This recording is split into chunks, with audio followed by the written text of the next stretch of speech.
અને આ સત્સંગનું જે આયોજન થયું એવા અમારે હૃદય પરથી ઓકલિયાળા નિવાસી પરમ પૂજ્ય સંત એવા વિરમરામજી મહારાજ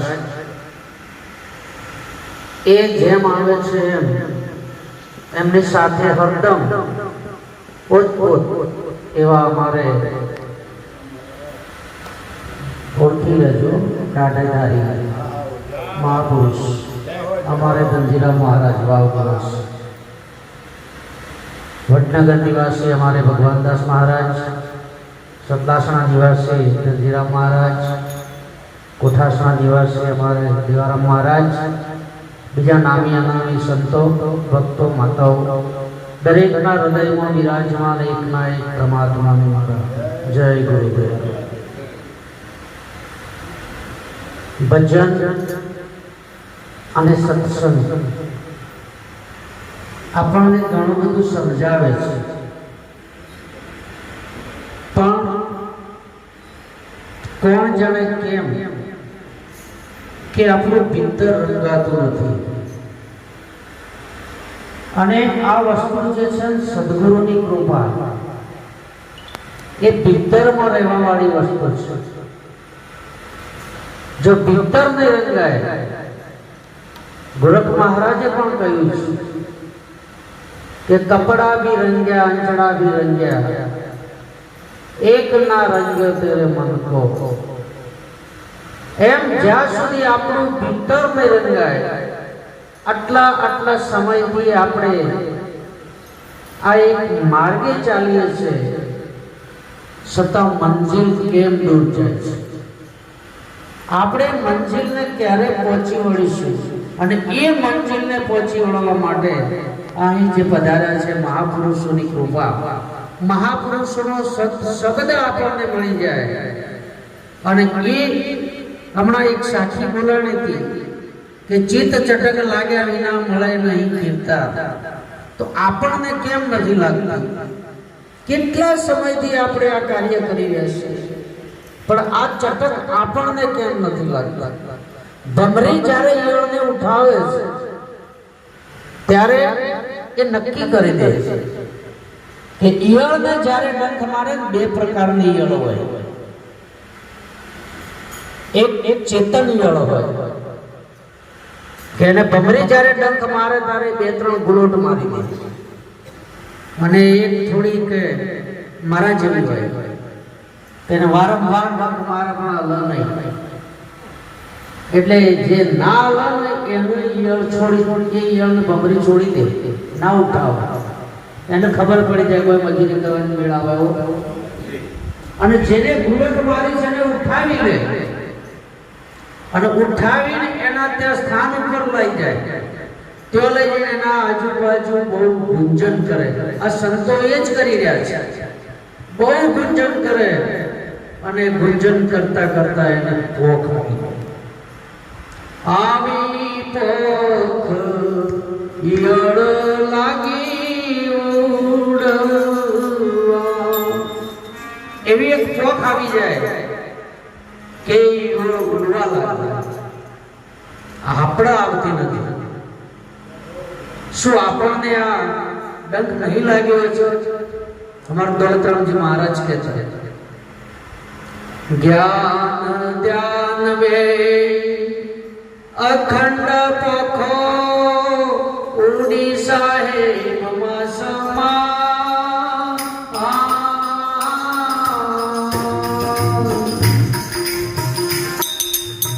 સર્વે સંતોની દયા રે હોય તો, સંતોની દયા રે હોય તો, દાસ બોલત ગુણ ગાય. ગુરુ રામદાસ સખી આનંદ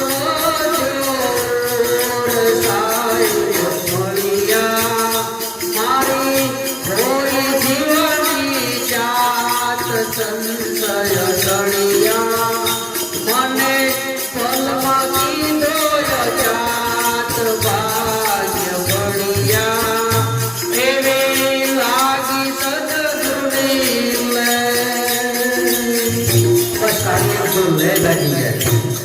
અને જેને આ લાગી, મીરાની વાત કરો, નરસિંહની વાત કરો, સખુભાઈ હમણાં કહ્યું ને, મહારાજને સરસ વાત કરી કે અર્જુનના વાળ બોલતા હતા,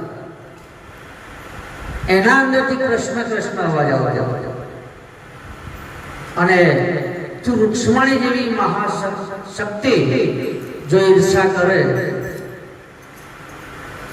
પછી, અને એવો એક પ્રશ્ન, એ આગળની વાત આવી, પણ એના પછી પણ એક આવો પ્રશ્ન બનેલો છે. પરમાત્મા રામદેવ ડાળલ દરરોજ દર્શન કરવા જતા, અને નેતલે આ શંકા કરી કેમ આવે છે.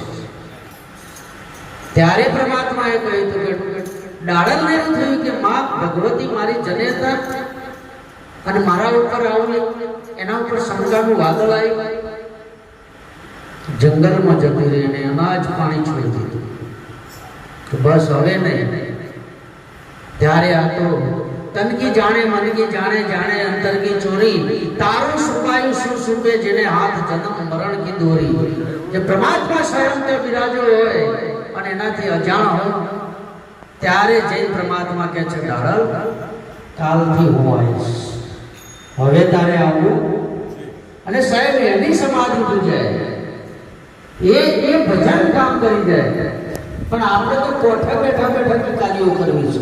અંદર પડવું, એક નાનું ઉદાહરણ આપીને વાણી દેવી રામ કરીશ, બાપજીને સાંભળવાના છે આપણે. એક બેન પાણી ખેંચી હતી કુવામાંથી, અને એના ગળા પર ટૂંકીઓ હતો. પહેલા જે ટૂંકિયા, આજનું જનરેશનનો ટૂંકીઓ શું ખબર નહીં હોય, અને આ ટૂંકીઓ ખીલી નીકળી જઈને ખુલી ગયો અને પાણી મર્યું. ટૂંકીઓ તળિયે જતો રહ્યો, પાણી વિષાદ ભરેલું છે. બેન ઉદાસ થઈ, એકને ખબર પડી, બેને ખબર પડી, એમ કરતા કરતા આખા ગામમાં ખબર પડી ગઈ કે ફલાણી બેનનો ટૂંકીઓ કૂવામાં ગયો છે.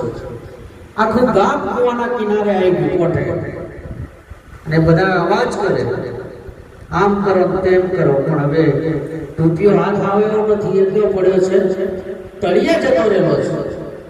આ તો એનો કોઈ અનુભવી હતો, કોઈ તારો હતો, જે 20 હાથ પાણી કાપી શકે એવો કોઈ પુરુષ હતો, એ અંદર પડ્યો. બીજા તો ભિખારીઓ જ કરતા હતા, એ અંદર પડ્યો. તળિયે જઈને હાથ ફેરવીને હાથમાં ટૂંકીઓ આવી ગઈ. હવે એને આ જગતમાં વાત કરવી છે, મને ટૂંકીઓ મળ્યો, પણ ત્યાં બોલાય એવું ક્યાં બેઠો છે. એટલે પાનભાઈને કહેવું પડ્યું, બાણું રે વાગે